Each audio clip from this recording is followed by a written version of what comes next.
नमस्कार दोस्तों। मेरा नाम है विजय कुमार। आप देख रहे हैं कॉमिक्स पिटारा चैनल को। तो चलिए दोस्तों, हम लोग कॉमिक्स पढ़ रहे थे जाल और चाल, जो कि शक्ति की कॉमिक्स है। इसका पहला पार्ट मैंने अपने चैनल पे अपलोड कर दिया है। पहले पार्ट में मैंने इस कॉमिक्स को 20 पेज तक कवर कर लिया था। अब इस पार्ट में इसके आगे कहानी को शुरू करते हैं। तू कैसे कर पाएगा? अपनी शक्तियों से बने इन हथियारों पर उछल रही है। जरा देख तो, मेरी बिजलियां इनका कितना बुरा हाल करती है। चर्र। ओह, इसकी भुजाओं से निकली बिजलियों ने तो मेरे छोटे हथियार को उसके पास फटकने ही नहीं दिया। मुझे ये बड़ा हथियार इस्तेमाल करना होगा। इससे बड़ा हथियार भी बनाएगी तो भी ये बिजलियां उसका यही हाल करेगी। तर। ये शक्तिमून तुझे निगल जाएगा। हाँ, निगल तो जाएगा अगर मेरे पास तक पहुंच पाएगा। ओह, ये तो अभी भी मेरी तरफ बढ़ता आ रहा है। यानी तेरे इस दिव्य शक्ति मुंड का मेरी साधारण बिजलियां कुछ नहीं बिगाड़ पाएंगी। कोई बात नहीं, मेरे पास बिजलियों का ऐसा तंत्र युक्त वेग भी है जिससे ये हरगिज नहीं बचेगा। असर तुरंत ही हुआ। ओह, उसकी तंत्रयुक्त बिजलियों के वेग को शक्तिमुंड सह नहीं पा रहा है। हालांकि दिव्य होने के कारण वो पिघला नहीं है, लेकिन निष्क्रिय होकर एक तरफ जरूर जा गिरा है। अब वो शैतान मेरा भी यही हाल करना चाहता है। अब तो इससे बचने और इसे खत्म करने के लिए मुझे बुलानी ही होगी अपने दिव्य खड़ग। या एक और हथियार। अभी ये भी पिघलकर तेरे हाथों से छूट जाएगा। नहीं छूटेगा। ये दिव्य खड़ग जब तक तेरी गर्दन को नहीं उड़ा देगी तब तक मेरे हाथों से नहीं छूटेगी।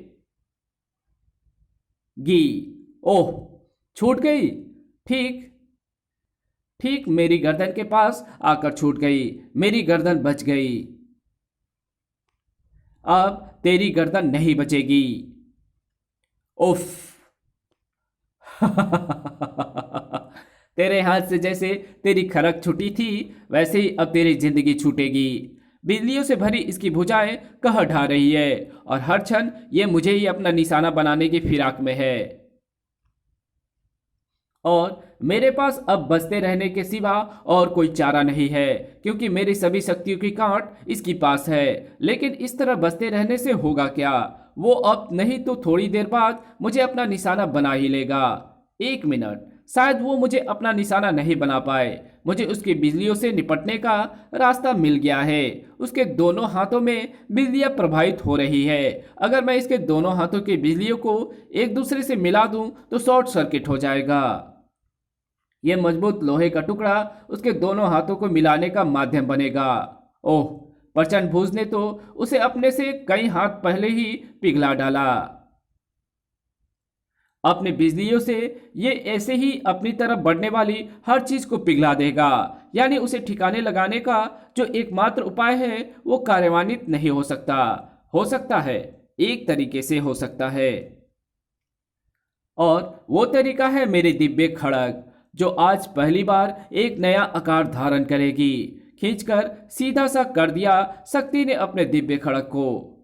और मेरी बिजलियों से न पिघलने वाली अपने इस खड़ग को तू मेरे कलेजे को चीरना चाहती है? पहुंचने दे इसे मुझ तक। सर। मैं अपने हाथों से इसके टुकड़े टुकड़े कर डालूंगा, लेकिन प्रचंड भूज का वो अरमान पूरा ना हो सका, क्योंकि जैसे ही दिव्य खड़ग उसके हाथ में आई, वैसे ही प्रचंड भुज के बिजली रूपी दोनों हाथों को एक दूसरे के संपर्क में आने का माध्यम मिल गया। और जब विद्युत के दो सिरे एक दूसरे के संपर्क में आते हैं तो चिंगारियां उठती हैं, धमाके होते ही हैं। चर, बम, बड़ुम, बड़ुम। चित्रे उड़ते ही चित्रे उड़ते ही हैं। अब शक्ति ने तुरंत ही कंटाक को संभाला। ये बुरी तरह घायल है। मुझे इसे तुरंत ही अस्पताल ले जाना होगा, क्योंकि अगर इसे कुछ हो गया तो मैं वो उपाय नहीं जान पाऊंगी जिसकी मदद से धरती को नष्ट होने से बचाया जा सकता है। इसे होश आ रहा है। आह। होश में आते ही कंटाक उछलकर बैठ गया। मैं यहाँ कैसे पहुंचा? तुम? हाँ, मैं ही तुम्हारा उपचार करने के लिए तुम्हें यहाँ लाई थी। अब तुम ठीक हो, इसलिए अब तुम मुझे बता सकते हो कि पृथ्वी को नष्ट होने से कैसे बचाया जा सकता है। पौराणिक ग्रंथों की सहायता से ये बात सभी जानते हैं कि पृथ्वी को शेषनाग ने अपने फन पर उठा रखा है और उस शेषनाग की सबसे बड़ी शक्ति है उसकी मणि। कुछ राक्षस कुछ राक्षसी शक्तियों ने अपने आप को अत्यधिक शक्तिशाली करके शेषनाग की उस मणि को अपना लक्ष्य बनाया है।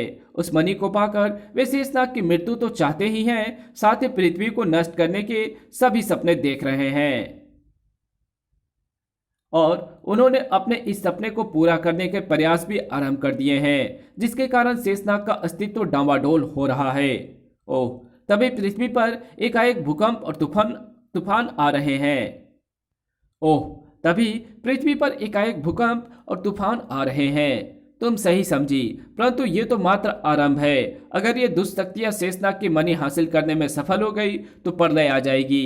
इस प्रलय को बचाने के लिए क्या करना चाहिए? हमें शेषनाग की मणि दुष्ट शक्तियों से पहले प्राप्त करनी होगी ताकि हम उसे सुरक्षित कर सके। ये कौन सा मुश्किल काम है? हम अभी शेषनाग से मणि हासिल करके उसे सुरक्षित रख लेते हैं। ऐसा करना इतना ही आसान होता तो मैं इस कार्य को कभी का कर देता। राक्षस शक्तियों ने इसका पूरा प्रबंध कर रखा है कि मेरे और तुम्हारे जैसे कोई भी रक्षक शक्ति शेषनाग तक पहुंचकर उससे मणि को अलग ना कर सके।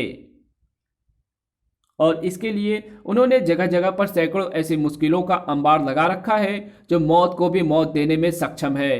कोई बात नहीं, शक्ति हर मुश्किल को ध्वस्त करके शेषनाग की मणि तक पहुंच जाएगी। नहीं पहुंच पाएगी। मैं तुम्हें यहां से कहीं नहीं जाने दूंगा। कंटा, ओह, तू यहां कैसे? तूने अपनी शक्तियों के आसपास जो सुरक्षात्मक घेरा बनाया हुआ था, उसके रहते मुझे तुझे ढूंढने में परेशानी बहुत हुई, लेकिन मैं तुझ तक पहुंच ही गया तेरे इस स्वप्न को नष्ट करने, जिसे तू शक्ति के बल पर साकार करने में जुटा हुआ है। आ! ये वही दुष्ट राक्षस है शक्ति जिसने हमें समाप्त करने के लिए अपनी शक्ति भेजी थी। ये तुम्हें रोकना चाहता है, लेकिन तुम्हें रुकना नहीं है। तुम जाओ यहां से। मैं इससे निपट लूंगा, परंतु तुम? किंतु परंतु करने का समय नहीं है शक्ति। प्रश्न पृथ्वी और सारी मानवता को नष्ट होने से बचाने का है, इसलिए तुम मेरी चिंता मत करो। तुम तुरंत ही यहां से पृथ्वी के गर्भ में स्थित अपने लक्ष्य की तरफ प्रस्थान करो। ठीक है, अगर तुम्हारी यही इच्छा है तो मैं जाती हूं। शक्ति गई। शक्ति शेषनाग से मणि को अलग करने गई। अब तुम मुझे सफल होने से कैसे रोकेगा? बता, कैसे रोकेगा? जल्द ही शक्ति ने अपने लक्ष्य की तरफ बढ़ना शुरू कर दिया है। शाबाश शक्ति, बढ़, जल्दी बढ़, क्योंकि जितनी जल्दी तुम मेरे बताए लक्ष्य तक पहुंचेगी उतनी ही जल्दी मेरा उद्देश्य सफल होगा। और इसी के साथ इसके साथियों का दुष्ट उद्देश्य धूल में मिलेगा। आ! ऐसा नहीं होगा। अगर शक्ति किसी तरह शेषनाग की मणि ले भी आई तो जो भी तू चाहता है वैसा नहीं होगा। शेषनाग के शीश के बिना उसकी मणि कहीं भी प्रभावी नहीं है। शेषनाग के शीश के बिना उसकी मणि कहीं भी प्रभावी नहीं है। होगा, और इसलिए होगा क्योंकि मैंने उसकी पूरी तैयारी कर रखी है। मैंने शेषनाग जैसे ही एक शक्ति का प्रबंध कर रखा है। शेषनाग की मणि उसके शीश पर स्थापित होकर ठीक वैसे ही कार्य करेगी जैसे शेषनाग के शीश पर कार्य करती है। अंतर मात्र इतना होगा कि वो मेरी मर्जी से होगा, जैसा मैं चाहूंगा ठीक वैसा होगा। तू झूठ बोल रहा है। तेरे पास शेषनाग जैसी किसी शक्ति का कोई प्रबंध नहीं। अगर ऐसा होता तो वो शक्ति तेरे साथ होती। वो शक्ति भी मेरे साथ होगी। तेरे साथ साथ सारा संसार भी उसे देखेगा। और मुझे पूरी आशा है कि शक्ति इस पुण्य कार्य को अतिशीघ्र पूरा कर देगी। नहीं, मैं ऐसा नहीं होने दूंगा। ऐसा ही होगा। इधर शक्ति तेजी से आगे बढ़ रही थी, लेकिन जिधर शक्ति बढ़ रही थी उधर निर्विघ्न रूप से ज्यादा देर तक नहीं बढ़ा जा सकता था। इसलिए शक्ति रुकी और ऐसी स्थिति में रुकी जिसकी उसने कल्पना भी नहीं की थी।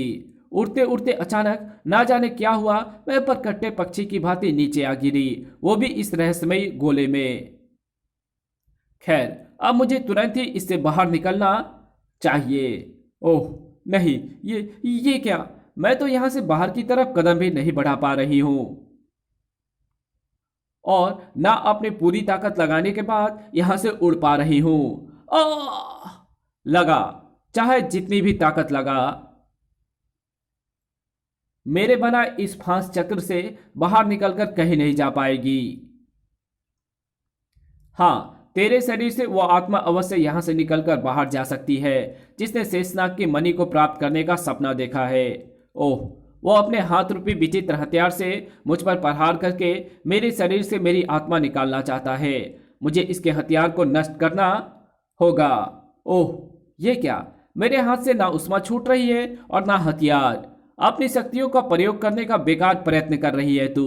इस फांस चक्र में फंसकर ब्रह्मांड की हर शक्ति निष्क्रिय हो जाती है।